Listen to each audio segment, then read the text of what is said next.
네. 처음부터 다시 해야 되나요? 링컨이 고릴라를 닮았대요. 네.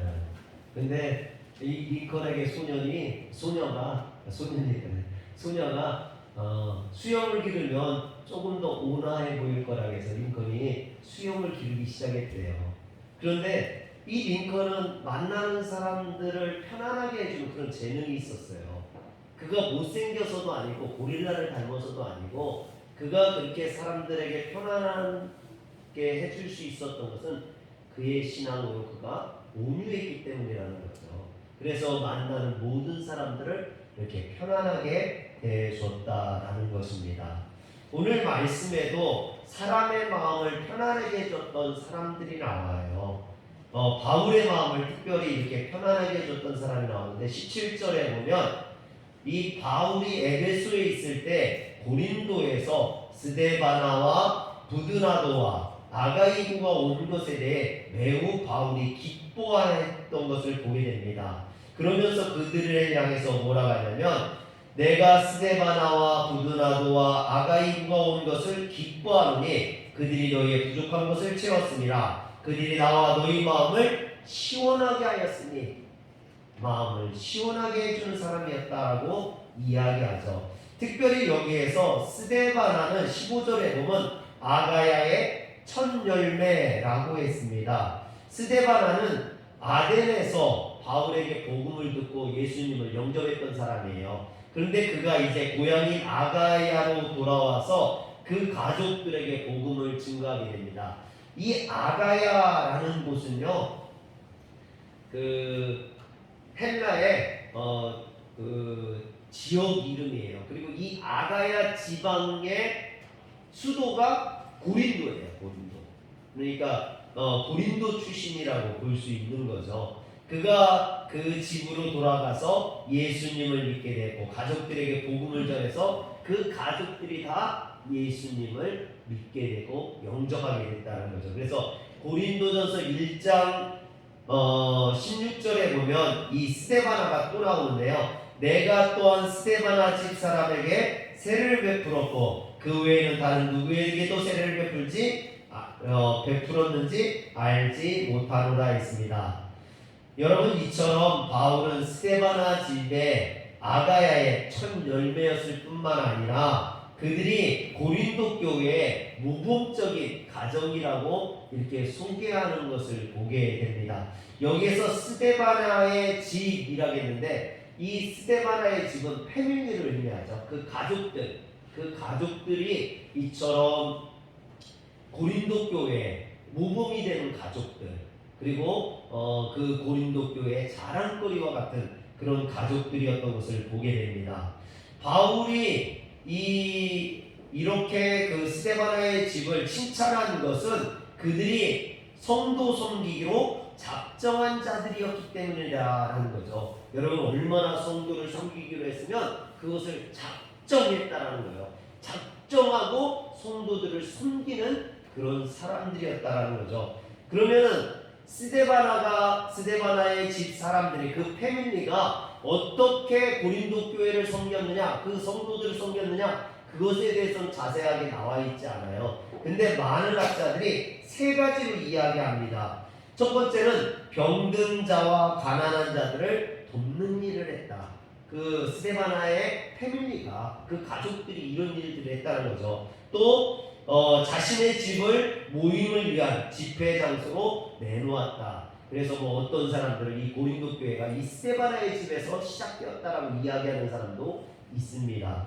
또 그들이 헌금을 통해서 성도들을 돕는 구제의 역할을 감당했다는 거죠. 물질적으로 또 집을 내놓기도 하고 또 가난하고 어려운 사람들을 돕는 이런 일들을 이 스데바나의 집사람들이 감당함으로 그들이 바울의 칭찬을 받고 하나님에게 칭찬받는, 또 성도들을 시원하게 해줄 수 있는, 기쁨을 줄 수 있는 그런 고린도 교회의 본이 될 수 있는 가정이었다는 거죠. 사랑하는 성도 여러분, 여러분들의 가정이 스데바나의 집과 같은 그런 가정이 되시길 주의 이름으로 축원합니다.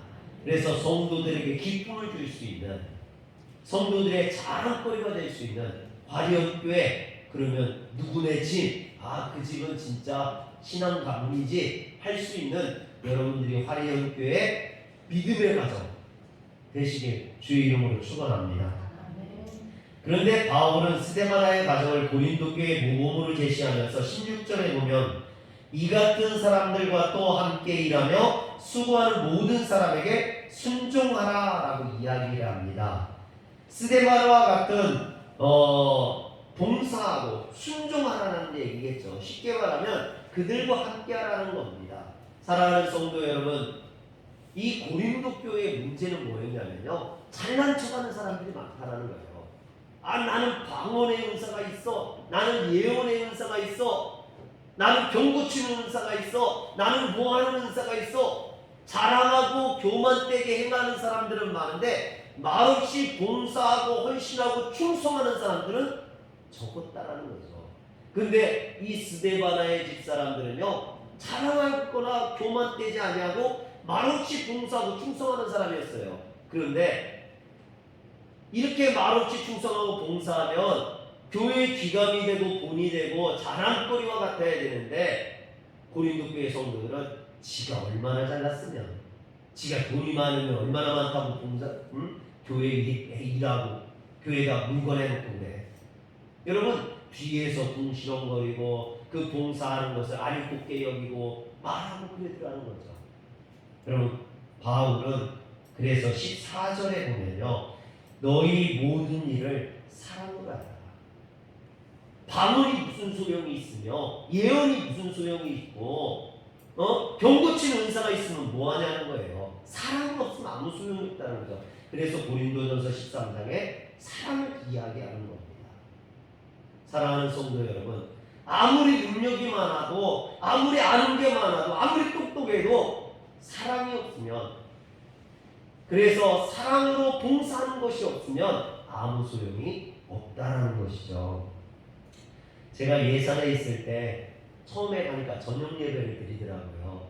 근데 이제 저희가 학생들을 모아서 가르치고, 교회학교 아이들을 가르치고, 그 아이들을 매주 이제 점심을 해주고, 그러니까 여선교에서 회의를 하더라고요.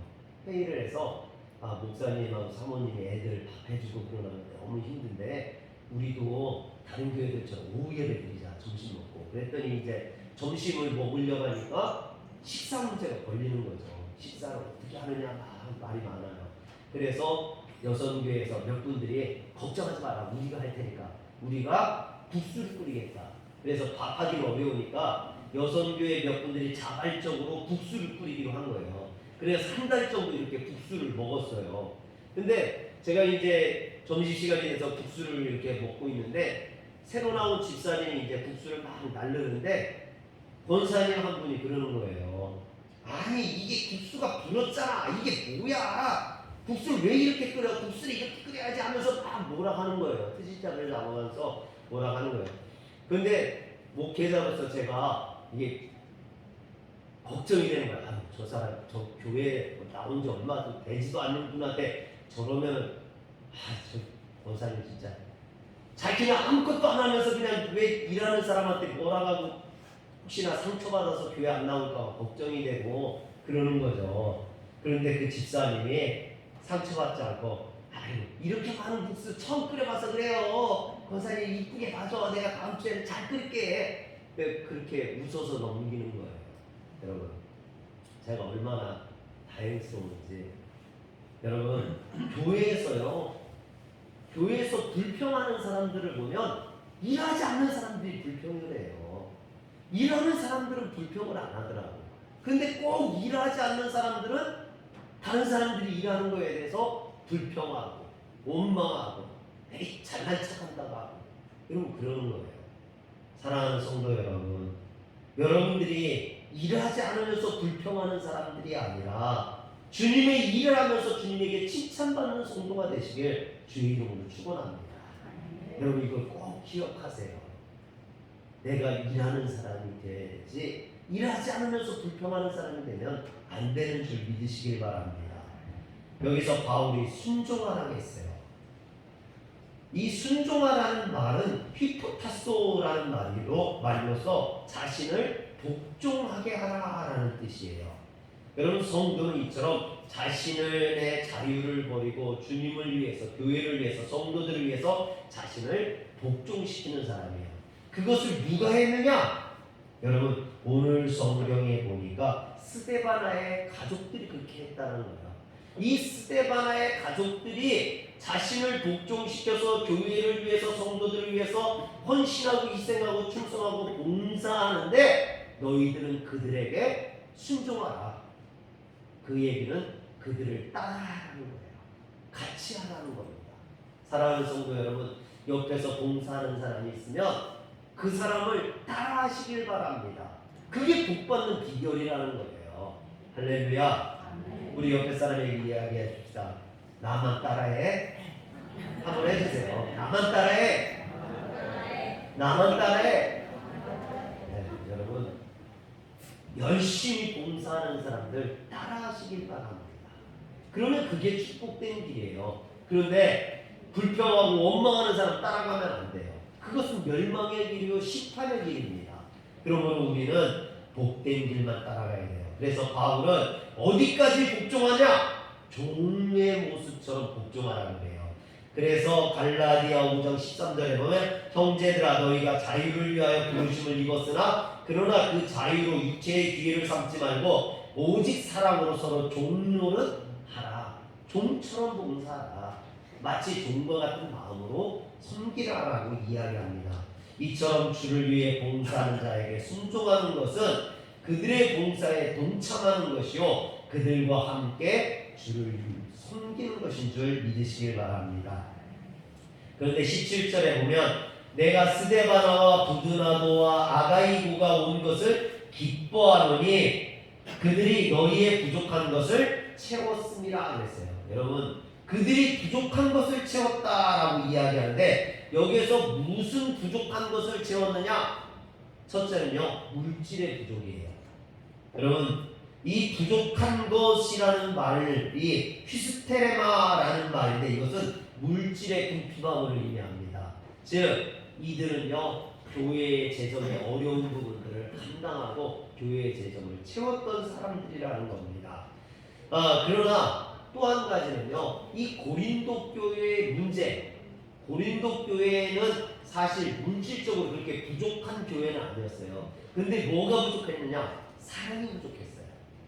봉사하는 사람들이 없어요. 다 잘난 사람들만 있어. 다 섬기려고만, 아니 섬김을 받으려고만 하고 대접받으려고 하고 알아주기만 원하는 사람들만 있지 섬기고 봉사하고 충성하고 헌신하는 사람이 부족했어요. 그런데 그 부족한 부분을 누가 채웠느냐? 바로 스데바나와 부드나도와 아가이고가 채웠다라는 거예요. 교회에 봉사하고 헌신하고 충성하는 역할들. 할렐루야. 사랑하는 성도 여러분, 우리 화려교회 부족한 부분을 여러분들이 채울 수 있기를 주의 이름으로 축원합니다. 그래서 부족한 부분이 어디 있나? 찬양대가 부족하면 찬양대를 채우고, 교사가 부족하면 교사를 채우고, 주방이 부족하면 주방을 채우고, 할렐루야. 여러분들의 수고와 헌신이 하나님 나라에서는 상급으로 열릴 줄 믿으시길 바랍니다. 즉 스데바나 부드나도와 아가이고는 바로 고린도 교회의 사랑과 헌신, 봉사와 충성의 부족함을 채워 바울의 마음을 기쁘게 하고 답답한 성도들의 마음을 시원하게 했던 것입니다. 이렇게 보면 고린도 교회 어떻게 보면 고린도 교회의 보석과 같은 존재다라고 할 수 있죠.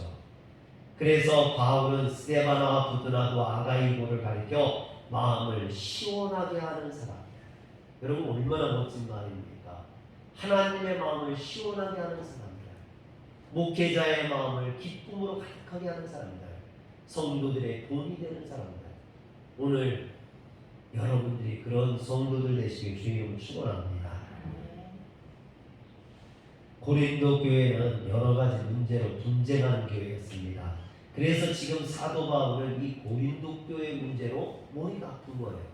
이 고린도 교회를 어떻게 해야 되나? 이 문제를 어떻게 해결해야 되나? 그런데 이 고린도에서 스데바나와 부드나도와 아가이고가 왔어요. 그리고 그들하고 얘기를 하고 보니까 그 고민이 사라지고 마음이 시원해진 거예요. 그렇다면 왜 그들 때문에 이 바울의 마음이 이렇게 시원해졌을까요? 그 이유는 첫째로 그들이 섬기기로 작정한 사람들이었기 때문이라는 겁니다. 15절에 보면 성도 섬기기로 작정한 줄을 너희가 아는지라. 이기적인 사람들은요, 어디를 가도 다른 사람들을 불편하게 해요. 자기밖에 모르는 사람들은요, 다른 사람들을 배려하지 않기 때문에 다른 사람들이 불편해해요. 불편해. 자기는 괜찮아. 근데 다른 사람들이 불편해. 자기 욕심만 챙기는 사람이 있으면요, 그런 사람하고 같이 있고 싶지 않아요. 누구든지 피하고 싶고 싫어하게 돼요. 그런데 성도 중에도 그런 사람들이 있어요. 여러분, 성도 중에도 다른 사람들을 불편하게 하는 사람들이 있어요. 그래서 같이 앉고 싶지 않고 옆에 가고 싶지 않고 말하고 싶지 않은 사람들이 있죠. 여러분, 또 우리가 이렇게 하나님 앞에 봉사하기로 했으면요, 끝까지 봉사를 해야 돼요. 근데 변덕이 있는 사람들이 있어요. 변덕이 줄끝들을 한다고 하죠. 은혜 받았을 때는요, 열심히 하다가 조금 지나면은 상처받았네, 내가 봉사하는 것을 안 알아주네 하면서 불평하는 사람들이 있습니다. 여러분, 사실 이런 사람들은 봉사를 해도 불안해요. 아유, 또 언제 저거 또 그러려고 그러나. 잘하다가 또 언제 바뀔지 모르니까 불안한 거죠. 사랑하는 성도 여러분, 한번 주님을 믿기로 했으면, 한번 주님을 위해서 봉사하기로 했으면 변함없이 끝까지 봉사하시게 주의 이름으로 축원합니다. 한번 다니기로 했으면 끝까지 다녀야죠. 주님을 잃어버리지 말고 기분 따라서, 감정 따라서 이랬다 저랬다 하면 여러분, 그게 참된 신앙입니까? 신앙이 아닌 거죠.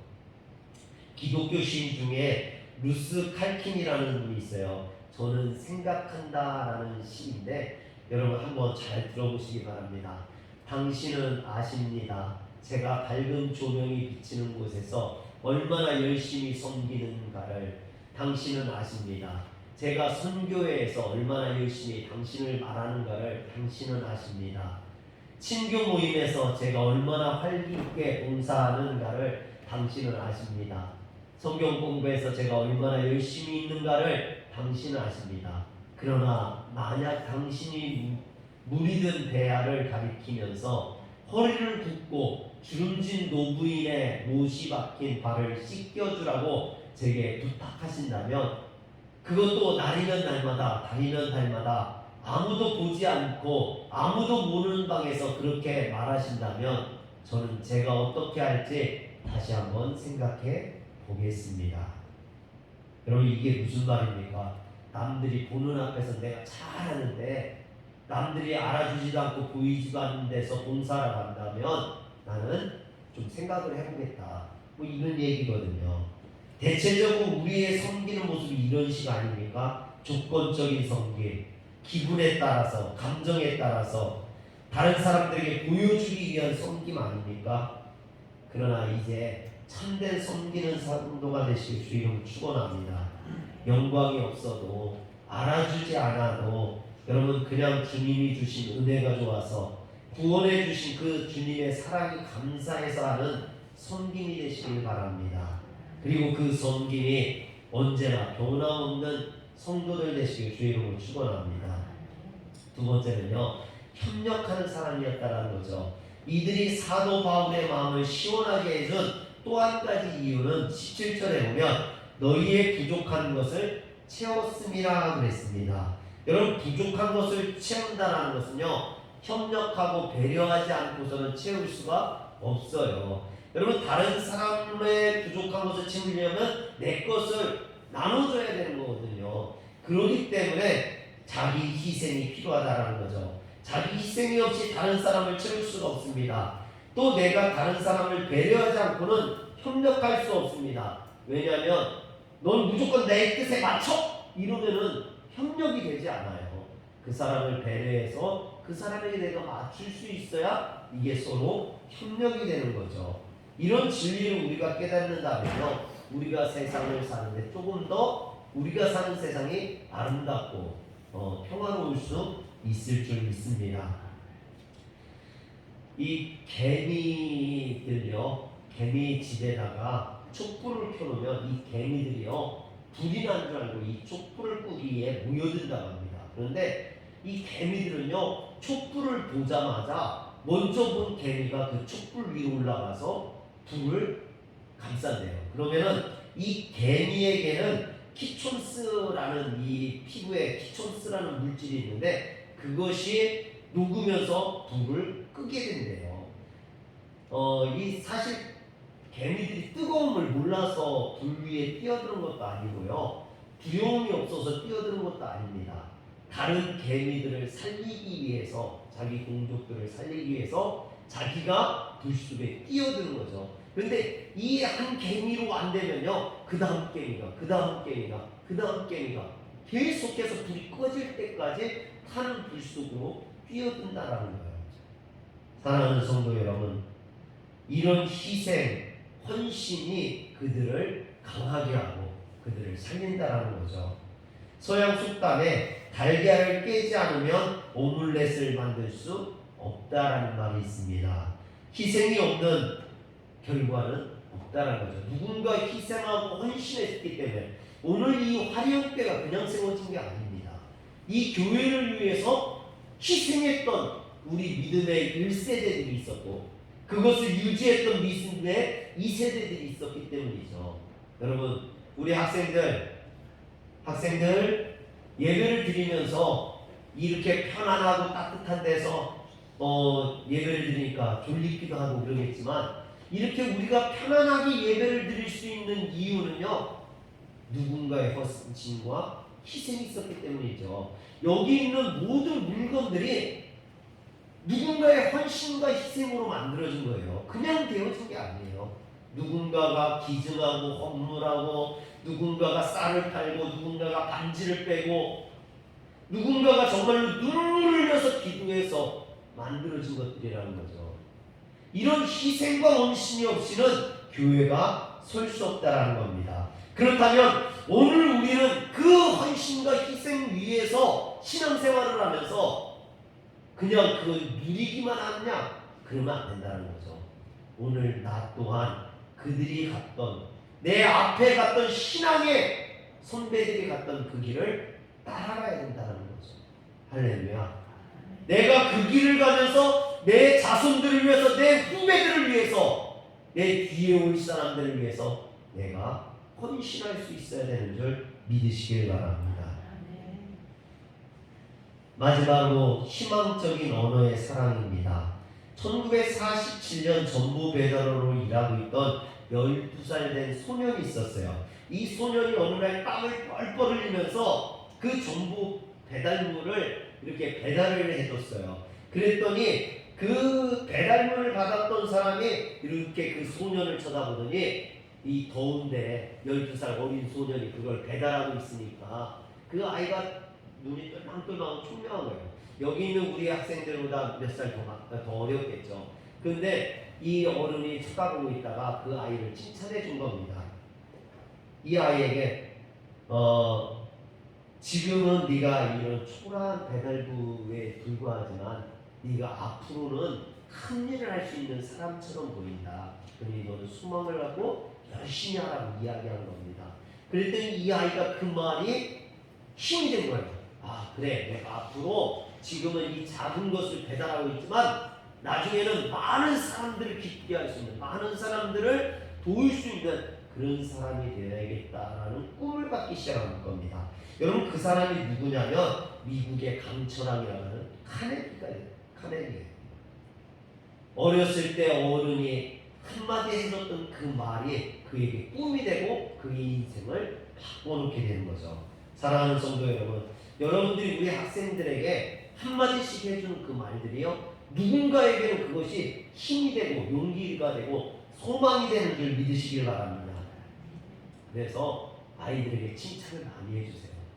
아이들을 바라면서 아유 저것들이 교회 와서 시끄럽기만 하고 교회 와서 졸기나 했었고, 여러분 그러지 마시고 아이들에게 꿈을 심어주고 비전을 심어줄 수 있는 말을 해주세요. 바울 사도는 고린도 교회의 일로 걱정과 근심이 많았습니다. 에베소에 있으면서도 에베소 교회가 아니라 고린도 교회 때문에 걱정했어요. 여러분 얼마나 이 고린도 교회 문제가 심각했으면 바울이 이런 걱정 때문에 정말로 잠 못 잘 정도로 그렇게 걱정을 했던 거죠. 그런데 스데바나와 부도라도와 아가이고가 이 걱정하는 바울을 찾아왔어요. 그리고 그들과 이야기하면서 이 바울의 마음이 시원해졌어요. 바울이 고린도 교회 때문에 걱정이 많았는데 이 부도라도와 아가이고와 얘기하다 보니까 스데바나와 얘기하다 보니까 내가 걱정하지 않아도 되겠다. 고린도 교회에 이런 사람들이 있으니 고린도 교회는 소망이 있다. 고린도 교회는 다시 제대로 설 수 있다. 할렐루야. 사랑하는 성도 여러분, 오늘 화리언교회에 누가 있어서 하나님이 우리 화리언교회를 걱정하지 않는지, 화리언교회에 어떤 성도가 있기 때문에 기도하는 성도, 주님 앞에 충성하고 봉사하고 헌신하는 성도가 있기 때문에 하나님 우리를 걱정하지 않는다는 거예요. 그 교회는 그 장로님이 있어. 그 교회는 그 권사님이 있어. 그 교회는 그 집사님이 있어. 그들이 있기 때문에 그 교회는 소망이 있어. 할렐루야. 해밍웨이가 선이란 무엇인가? 뒷맛이 좋은 것이라고 했어요. 여러분, 선은요 뒤에 결과가 좋다는 얘기예요. 그러나 악은 어떻습니까? 끝이 찌찌름하죠. 좋지가 않아요. 철학자 하이데거가 이런 말을 하죠. 언어는 존재의 집이다. 언어의 주택 속에서 인간은 산다라고 합니다. 하나님은 잠언 6장 2절에서 이렇게 말씀하셔요.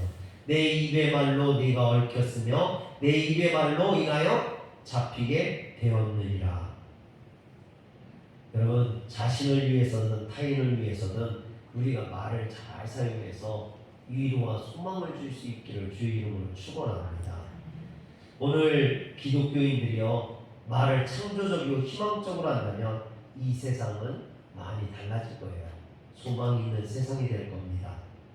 그래서 먼저 우리의 언어가 달라져야만 합니다. 사랑하는 성도 여러분, 오늘 여러분들은 다른 사람들에게 어떤 존재입니까? 다른 사람들이 만나고 싶어하는, 그분 만나고 싶어, 만나면 반갑고 행복하고 기뻐, 그런 사람입니까? 아니면 그 사람 만나기 싫어, 그 사람 만나면 골치 아프고, 그 사람 만나면 답답하고, 얘기하다 보면 답이 없고, 여러분 그런 사람입니까? 여러분들은 어떤 성도예요? 하나님이 정말 축복해 줄 만한 화려교회의 보석과 같은 존재입니까? 아니면 화려교회 근심거리요, 걱정거리요, 염려거리요, 아이고 저분은 제발 가만히만 있었으면, 아이고 저분은 제발 안 나왔으면, 그런 성도입니까? 여러분, 사람이요 행복해하기도 하고 불행하기도 하는데 다른 어떤 것보다도 사람과의 관계가 그게 많이 작용을 해요. 교회도 마찬가지예요. 교회에도 사람 성도들과의 관계가 좋으면요 교회가 행복해요. 문제가 없어요. 근데 성도들 간에 문제가 생기고 성도들 간에 트러블이 생기면요 그것처럼 괴로운 게 없어요. 오늘 사랑하는 성도 여러분, 우리 화려교회에 스데바나와 부드나도와 아가이오와 같은 성도가 있다면 그들이 주님을 위해 봉사하고 헌신하고 성도들을 위해서 부족한 것을 채워줬던 것처럼 오늘 우리 교회에 그런 성도만 있다면 우리 화려교회가 좋은 교회, 건강한 교회, 사람들이 오고 싶어하는 교회, 주님이 칭찬할 만한 그런 교회가 될 줄 믿으시길 바랍니다. 오늘 이 화려교회 스데바나와 부드나도 아가이고 누가 되어줄 겁니까? 다른 교회에서 와서 해주진 않아요. 오늘 여러분들이 이런 성도, 주님의 마음을 기쁘게 해줄 수 있는, 목회자의 마음을 시원하게 해줄 수 있는 성도들에게 귀감이 될 수 있는 그런 성도가 되시길 주의 이름으로 축원합니다. 기도하겠습니다. 전능하신 하나님, 오늘 우리 화려교회 스데바나와 부드나도와 아가이부가 있게 하여 주옵소서. 주님을 위해 헌신하고 충성하고 봉사하며 이 교회의 부족한 부분을 채우는 자들, 그들로 인해서 화려한 교회가 소망 있게 하시고 날마다 부흥케 하시고 하나님의 영광이 나타나게 하여 주시옵소서. 우리 주 예수님의 이름으로 기도합니다.